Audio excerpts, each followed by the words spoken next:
Ladies and gentlemen, wow. It's hard to believe that 5 years have gone by with this ECWA Women's Super 8 Chick Fight Tournament. Brady Hicks here, by the way, thebradyhicks.com. With me, the venerable Phil Sly.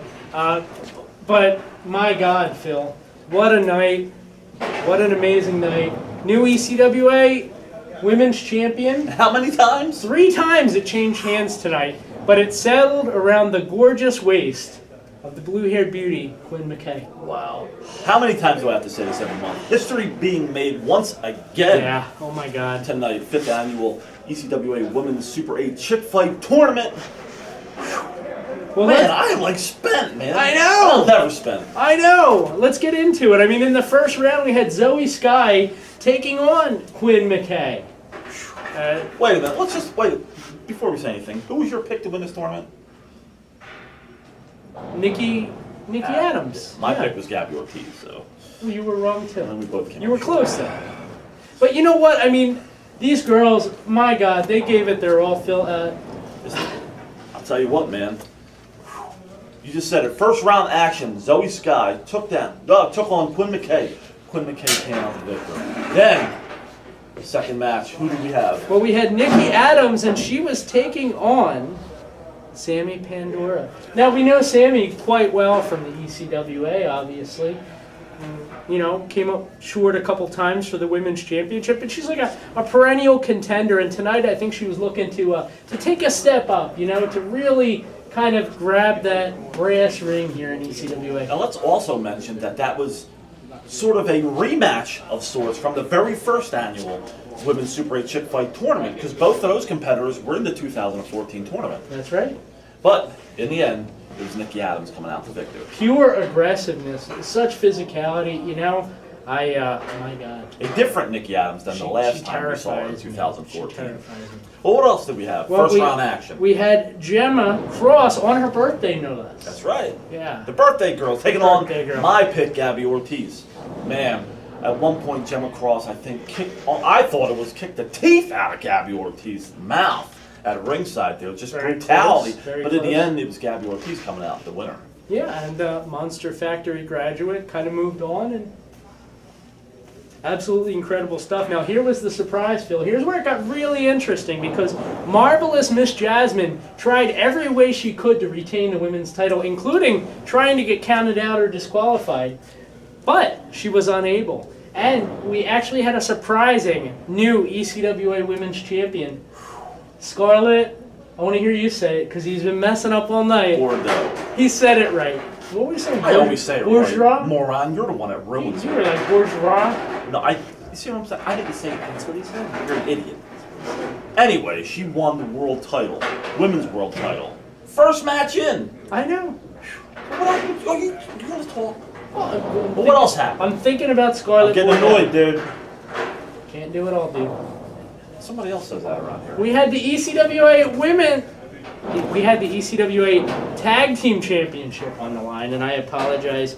It was the Sons of Savagery. That is Malcolm Moses and Bishop Connor taking on our very own ECWA Tag Team Champions, Delaware's finest. And once again coming out the victors, retaining their ECWA Tag Team titles. Now, joining us right now, we have one half of the ECWA Tag Team Champions, Marcus Waters. Congratulations on another victory. Retaining the Tag Team Incredible job. Marcus, I know it's been a rough week for you. You weren't feeling well. Yeah. The physical battle, the toll it took, it wasn't looking good there for a while. I'm not talking about this week, I mean in the ring. Hey man, listen, like you was just saying a while ago, all week long I've been dealing with something throwing up all week. But I still, for the ECWA fans, I said, you know what, I'm gonna tough it out, come out here and do what I'm obligated to do. Well, I'm glad we didn't get the green mist for the guy.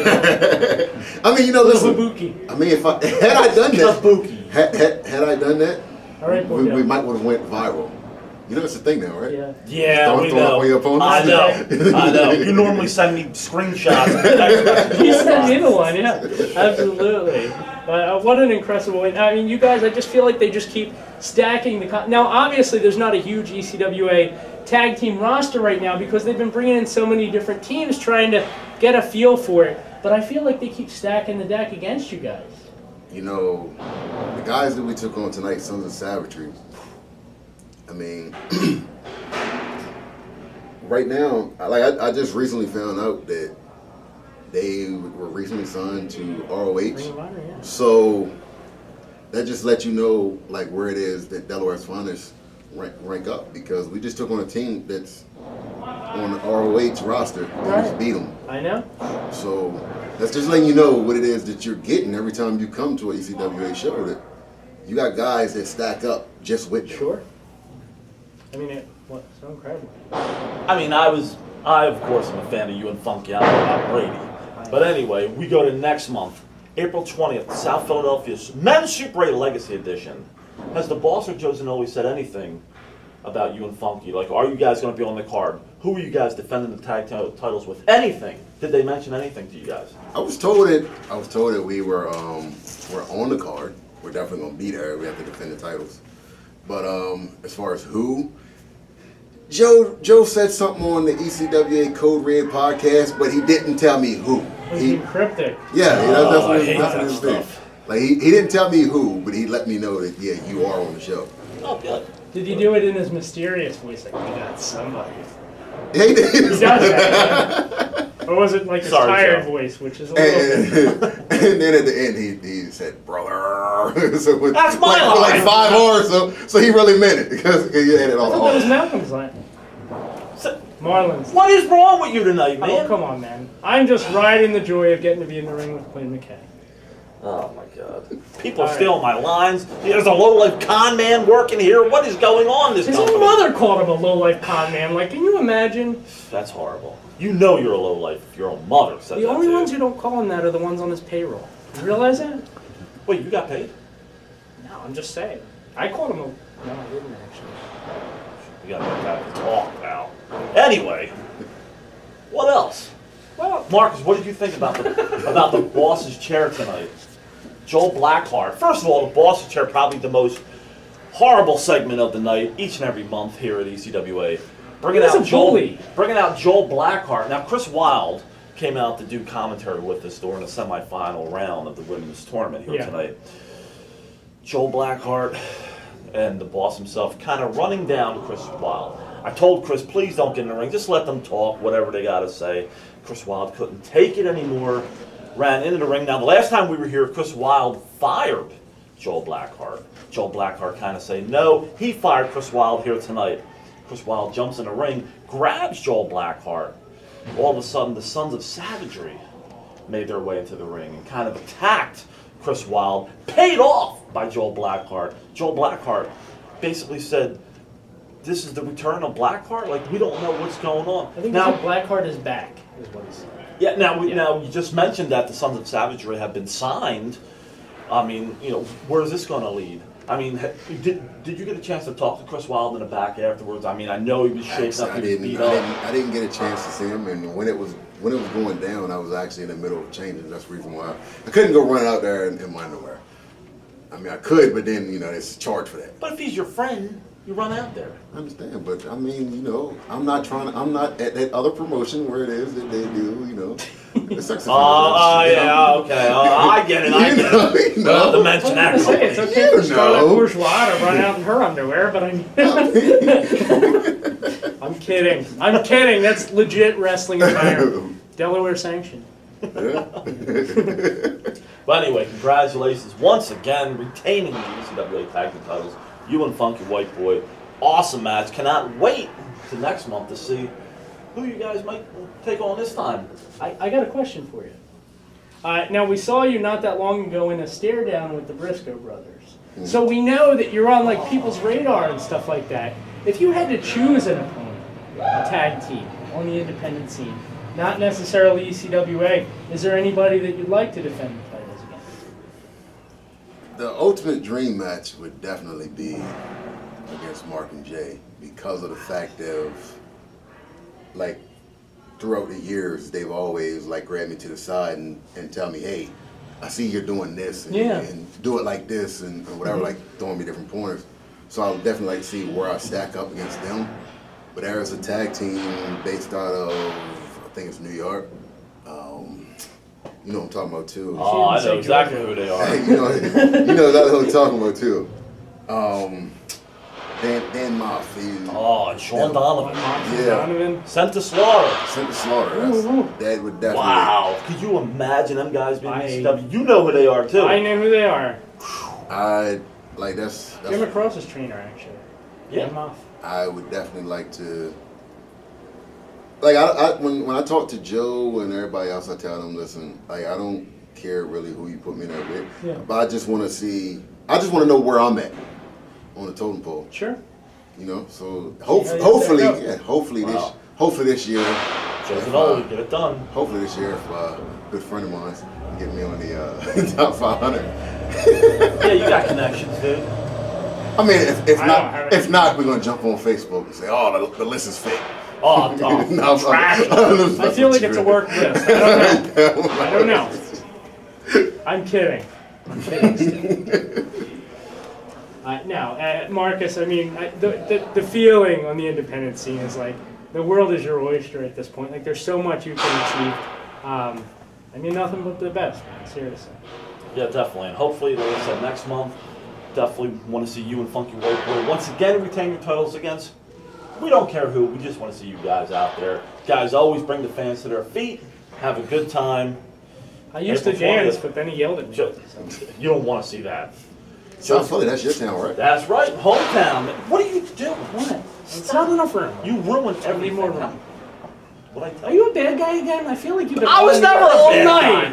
Bad guy. Me a bad guy. I'm not the type that that breaks stones or anything like that. I'm not a bad guy. I just tell it like it is. Just stop being an idiot. I'll try. Anyway, Joe Zanoli, please, whatever tag team you bring in, got to deal with Funky White Boy and the King of Delaware. I'm listening. Marcus Wooders. Anyway. Yeah. He's having a good time over here. I know he's having a good time. You kidding me? Run down the rest of the show. That's why he talks. It's like healing. Let me get out of here. Good night. Marcus, a pleasure, brother. All right, bro. Thank you. You too. See you, man. All right. Cop the feel. What are you touching me for? You really are a bad guy again. I had no idea. I'm upset about what happened to Chris Wilde tonight. Well, that guy's, he's like one of my best friends. Chris Wilde has been, well, he got beat down, you know? A shame. The boss what a tough year he's had, if you think about it. Between, like, failing in the opportunity to win the title, the draw falling apart, you know, being humiliated month after month. Lost to that idiot Ooh La La. Losing to Monsieur Ooh La La. It's been tough. Yeah, poor Chris. You know, I'm going to have to give him a call or something tomorrow, check up on him. But Boston Joel Blackheart, man, really, really an act of just totally disgusting tonight. Horrible. Should have never happened. Totally an act of disgusting. Anyway, I agree.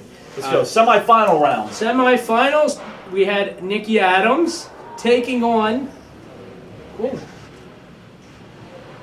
Great match there. Quinn McKay coming out the victor to go into the finals. And then we had... Well, we had the second title change of the evening. Do you believe that, too? Now, who was the new women's ECWA? Scarlett Bordeaux. Scarlett Bordeaux. Oh, I get it Impact right. Wrestling. This woman has been everywhere in the world. Think about that. Like every major company. And she held the ECWA women's title. For about 10 minutes. Until she ran into Gabby Ortiz. My pick to win the tournament. Your pick lost. A trainee of the Monster Factory, LLC. What? You're not supposed to say that here. Why? That's what it's called. Still, you're not supposed to say that. Oh. Man, you're going to get fined. I can't wait. Okay. Take my chances. Just talk about the next match. It's okay as long as you say LLC at the end. It doesn't matter. You're not supposed to say that here. I mean, I'm just saying it's not the same as Larry Shaw. Okay, I'm sorry. Coming up next, we had the ECWA heavyweight title. Now, think of the week that Ty Awesome has had emotionally, and this is legit. Like our hearts and our thoughts and our prayers all go toward the Hastings family for what they've had to endure, and nothing but the best for those guys. But Ty stepped into the ring tonight against the Mid-Atlantic champion, and Joey Ace has been goading and coming after and constantly just talking smack. And he even attacked Ty on another show a while ago. And he attacked Ty, and on top of that, he went to ECWA management after he attacked Ty Awesome, and had a stipulation put in the contract that said if Ty attacked Joey, if Ty even hit Joey, any physical contact whatsoever, Ty was going to lose the title then and there before the match. And what a great matchup it was here tonight. Referee Craig Prendergast getting in the way, taking a drop kick by Joey Ace. Took him out. Joey Ace had Ty Awesome pinned for about 5 minutes. No referee came out. Referee John Finnegan ran out to check on Craig Prendergast along with a couple other security guards came out, but nobody actually got in the ring yet. And then finally, and once again, the winner and still ECWA heavyweight champion Ty Awesome came out the victor as the referee John Finnegan goes inside the ring. I think it was John Finnegan. Was it Adam Gold? What was Adam Gold? I don't remember. John Finnegan was too busy tending to the dead Craig. Oh yeah, John Finnegan ain't jumping. I forgot. He's lazy. But anyway, Ty Awesome came out the victor once again, retaining the ECWA heavyweight championship. But we gotta mention, towards the end of that match, AJ Pan tried to interfere. Kikoa ran out from the locker room, stopped him. Do you remember that? I do remember that. You don't remember that. Stopped him. Kikoa maybe saved What did the he do title. to him? What did Kikoa do? Yeah. What do you mean? He attacked AJ Penn. Kept him out of the room interfering. Anyway. Ty Awesome won the match. That's all you need to know. What happened at the end? Well, then Kikoa challenged Ty Awesome. And then Joey Ace said, I want a shot. And then Joe Zanoli said, well, Mike Law and Azriel are hitting up my phone, and Black G's, who just came in, he's hitting me up. Everybody wants a title shot. So now, at the ECWA Super 8 tournament, April 20th, South Philadelphia High School. South Philadelphia, as Marlon would say, Pennsylvania. South Philadelphia, Scramble match. Six-way scramble match? Six-way scramble. First of all, if anybody's blowing up Joe Zanoli's phone, it's me, because he's constantly calling me, and I'm constantly calling him back. So I don't know if the wrestlers But are why are you actually calling him constantly- back? That's your mistake. We've got a lot of things to talk about. Okay. I'm trying to help You him. just like with- to gossip. No. The guy's got marital problems, you know. I'm trying to help him out. Okay. I'm You've been divorced for 5 years. I'm talking him off the bridge, dude. Oh, okay. Motivational speaker. Actually, whatever happened to that Bob Elliott guy? I think he jumped. You didn't call him back fast enough. Shoot. I did my We'll job have to on check. that We'll guy. ask AJ. Hopefully Yeah, he's sure. okay. But anyway, that's where we are. And one more match left. The big Finals. one. The big one. The finals. And it was for the ECWA Women's Championship. We had Quinn McKay challenging new champion Gabby Ortiz. Yeah, my pick to win it. Two women with about 2 years experience in the business. Relatively comparable. Very hard fought. And evenly matched. Yes, yes. I would But say. in the end, it was Quinn McKay becoming the new ECWA Women's Champion and the 5th annual Chick Fight Tournament winner. Now, what does that hold for the future for Quinn McKay? I mean, if you look at some of the past winners, everyone from Christopher Daniels to, Papa Don, Wait, why are to you Tommaso Ciampa, This is the women's to tournament. Deonna Purrazzo, There you go. to Karen Tessa Q. Blanchard, to Karen Why are you Q. bringing up the guys? It's because it's the Super 8. Yeah, but it's the women's Super 8. Okay, but it's still the Super 8, and we have the men's Super 8 coming up on April 20th. How excited am I, dude, for that? Pretty excited, I guess. You never touch me. You're late with that shake anyway. Well, Marshall and Ross Von Erich. I Oh my, can't don't. wait. What? Don't touch me, What? dude. When I'm talking about the Von Erich, you don't touch me. I cannot wait for this tournament. Legacy Edition. Ross and Marshall Von Erich. I'm the biggest Von Erich mark that you know. your name's Phil. You're such a goof. Who else is in the tournament? You're killing me. Leland Race. Who's his dad? Probably. I'm surprised you knew that. Lance Hanoi? No, why? Hanoi. I'm annoyed by you. Who else is in there? Colby Carino. Who's his dad? Come on. You don't know. Who else? Steve Carino. Who else, dude? Tim Zabisco. Who else? We're almost out of time, Phil. I'm asking you. Boy, why are you asking me? We're almost out of time here. Look, we're getting the hand signals and everything. April 20th. Cue the Hall of South Fame music. Philadelphia High School. ECWA. My hometown. I cannot wait. I'm going to be there earlier than you this time. I doubt it. I usually drive you. ECWAProWrestling.com, 609-220-5598 for tickets and information. Lots of big stuff in store. And, of course, don't forget to check out the Facebook page, ECWA-East Coast Wrestling Association. They get the big scoops before the website. So, there you have it. That's right. Hey, next month, see you at ringside. Take care.